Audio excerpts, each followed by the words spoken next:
Hey, people, what's going on? This is Cymatic Bruce on a very random Tuesday, and this is what we're doing. We are going to explore the hell out of this thing, the Samsung Gear VR. Yes! Oh my goodness. Eventually this cold will go away, and I'll be a happy person. So, uh, in case you guys couldn't tell, I'm becoming a total Samsung fanboy in the worst way. Around my neck is the Gear Circle, the Bluetooth headset, which is just like this beautiful thing, and they're magnetized together. It's like earphones and a microphone, and it buzzes against your neck. I feel like a cyborg. It's amazing. Yeah, it's only $100 here. It's not too bad. So I got the Circle. Around my wrist is a Gear S because it's freaking fantastic. I have a Note 4, and now just arrived is this thing. The Samsung Gear VR. Is this camera? I might have made some adjustments to the camera because it is ridiculous. Hold on here. Oh, let's restore some defaults and restore some defaults here. There we go. Save that. There we go. That's better. Now we can see shit. Perfect. So this is what's going on. We've got a Gear VR, and I'm here to answer questions. And to go through this madness. I'm wearing a Gear VR right now. The headset is not connected to the Gear VR. It's actually to the computer. That's okay. There's going to be, I don't know, once I explain to you what I've got going on here, it's absolutely ridiculous. So here we go. This is the beautiful Gear VR case it comes in. It has a... you've probably already seen this in some of the other videos, but there we go. It's beautiful. It has a little beautiful netting with Velcro. It's great for keeping your chargers and earphones in, and also this divider for keeping a controller. I actually have an iPega. I've played a lot. I've had a Gear for a couple weeks. Well, not me personally, but I've played with a Gear for quite a bit of time. I took it to DC with me. It was really awesome. So it conveniently fit the Samsung controller in a little slot. It was really great. But the Samsung controller is very sleek. It's very awesome. It fits in a pocket. But I really like having a regular analog stick, especially for Hero Bound, which is excellent game. So I really like the Samsung pad, except for the analog stick. If they made an add-on so you can clip on a regular analog pad on it, it would be great. So I have nothing but good things to say about Samsung, except that pad is not if you're doing anything heavy on the analog stick, my thumb tired out maybe 10 to 15 minutes. So there's that. But blam, I got the nice case it came in. I got my iPega controller, which I've hooked up to my Note. And then we have the Gear VR, which is the business. So let me actually... There you go. I can take this puppy off. Oh, thank you. Watch. And yeah, this is what's going on. You've probably seen a lot of this already, but just the highlights. There's a touchscreen on the side. It also has a back button right there. When you first get it, the top part is loose, so you hook it in to the top there, and then get some Velcro straps on the top to get it all settled. There's a nice rolly wheel on the top. Gets the focal length back and forth, so you don't have to wear glasses. Actually, you shouldn't. Everything is pretty tight in here. My glasses don't fit in here at all. And it totally blocks out light, unlike the DK2. It's very cozy in the gear, which is another reason why I usually frequently, while I'm charging my Note or getting ready to use the GearVR, I actually put it on my forehead to adjust the heat so it doesn't lenses fog up. Fogging up lenses is a problem with GearVR. It's as you can see, I take this off. There's no Note, so the lenses are exposed on this side. Lenses exposed on this side. Lots of airflow. These lenses get room temperature, if not a little cooler, very, very fast. So, along with the challenge of keeping this clean, because this is all open, I'll show you guys a little trick that I've picked up after using the gear for a couple weeks. I take the cloth it comes with, and I actually just put that right over, just like that, and then put the case over that because it kind of holds that cloth in place. Kind of make sure it kind of covers both indents there. And there we go. So now it's like all sealed in, and it tends to keep the dust out when it's all over the place. So there you have it. So usually I put the gear on my forehead for a while to warm it up. Also, a very, very neat feature, the GearVR comes with an extra foam, and it's Velcro right out of the box, which is so fantastic. This comes right off. It's Velcro. You can probably hear that. Nice. And so you can theoretically replace that with your own foam, and that Velcro lining, it's a soft part, is on the gear. That goes all the way through the nose, so if there's something that's cutting you in here, you can totally put something there and it will guard your nose there. I think I'm actually going to end up doing that, getting some foam, cutting some foam and some Velcro, and patting the nose. So I'll probably end up doing that there. So yeah, that kind of covers what's going on the gear that we had at the office. The Velcro strip on the side, one of them actually popped out. The glue came loose, so we end up super gluing that to put it together. But overall, no complaints. It's well built. Also have volume on the side here, which I neglected to mention. And there we go. I mean, now I have the logo on with GearVR Oculus on one side as well. So this is very, very cool. It's a very, very comfortable headset. I actually like it a little better than the DK2, all things considered. Nice polish, nice build. It's really pretty. So I dig it. Let's see here. Put it back on. Excellent. That looks janky, but that'll just have to do. So what do we got in the chat? People are commenting on this. Fog off. Yes.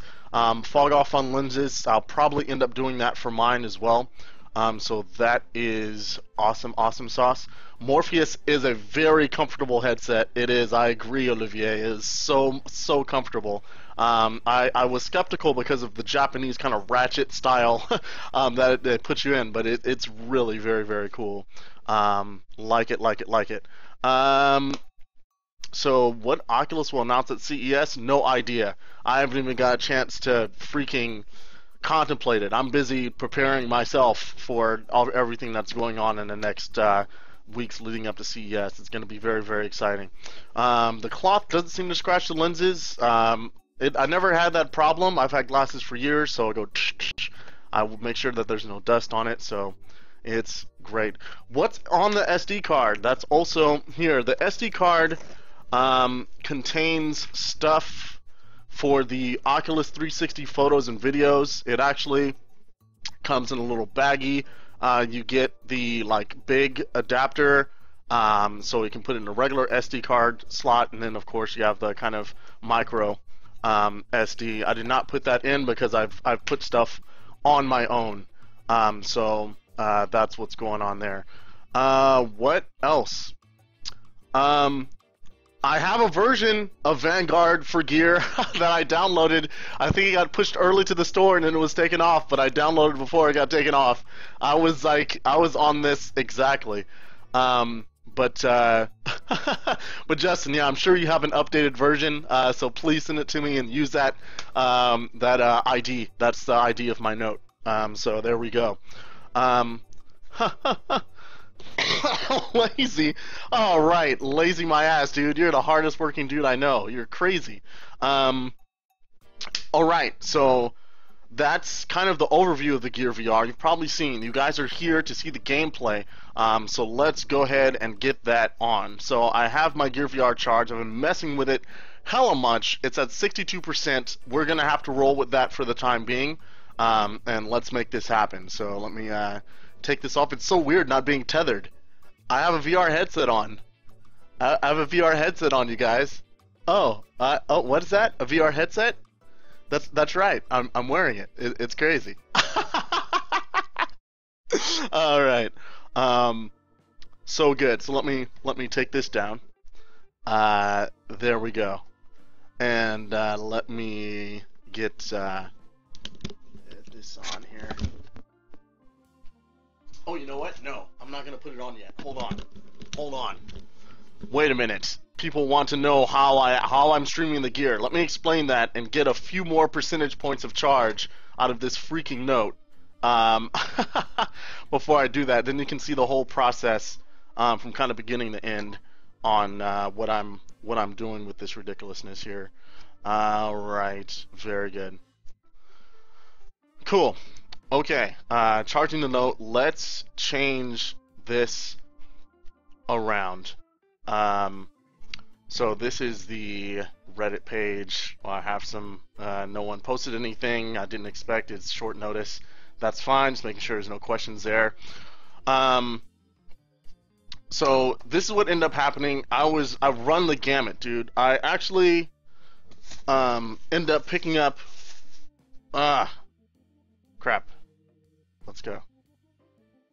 I end up picking up one of these, which I'll be promptly taking back, the Hoppage PVR2 Gaming Edition, and also one of these, Chromecast. I tried to get these to work, HDCP all together, not working. I also tried it with a Roku, not working. It's HDP. Actually, the HDCP comes up. So you can't do anything there. I was going to film my monitor, and then I just went through. I've been browsing through a lot of different Android apps, and finally came across one which does not require you to root, and it is basically able to screencast from the Note to a computer, and it's called Mirror Up. And there's a specific version of Mirror Up for Galaxy. Let me bring this up here as well, so you guys can see this. And let me change this up. So the program is called Mirror Up.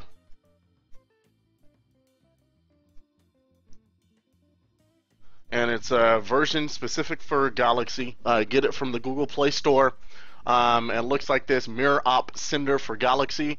You get this guy, and then you have to get the receiver software for Windows. And that is actually not there. It's on their direct site for products. They have a Windows receiver.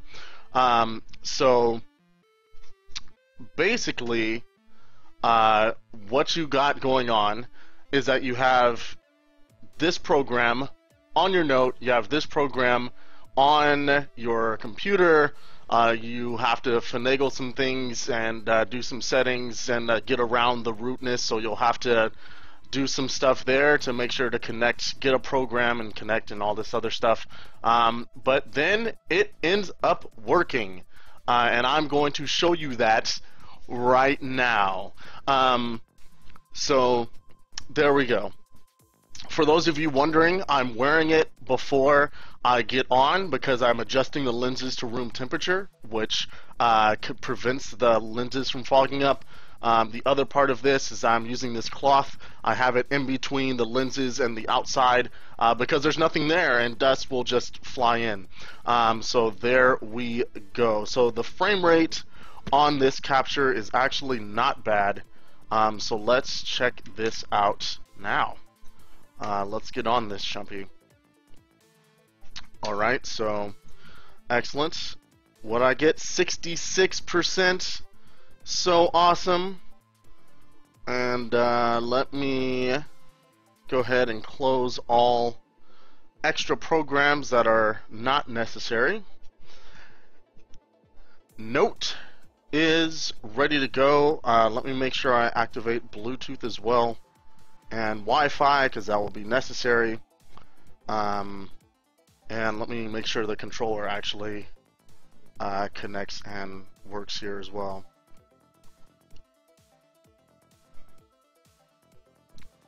Come on, controller. Get in there. What the hell, controller? Let's go.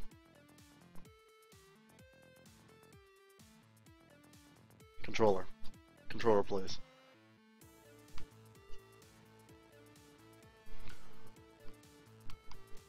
No controller love.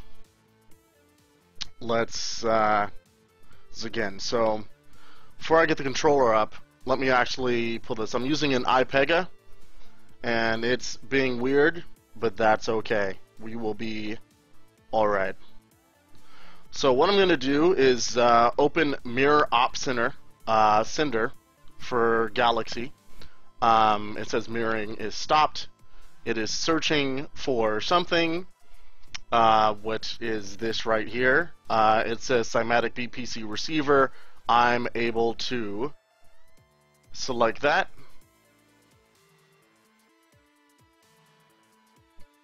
And once I press play, it should, there we go. That is my phone. Now go to home, and there we go. Sweet, that is not too bad there. So there's a slight performance hit. I saw someone ask about the performance, and there is a slight hit on performance in VR depending on what's going on. Andrew Ward's actually performs very, very good, so we'll see what's going on there. Let me actually go to my Bluetooth settings and get this controller under control, because what the hell's going on here?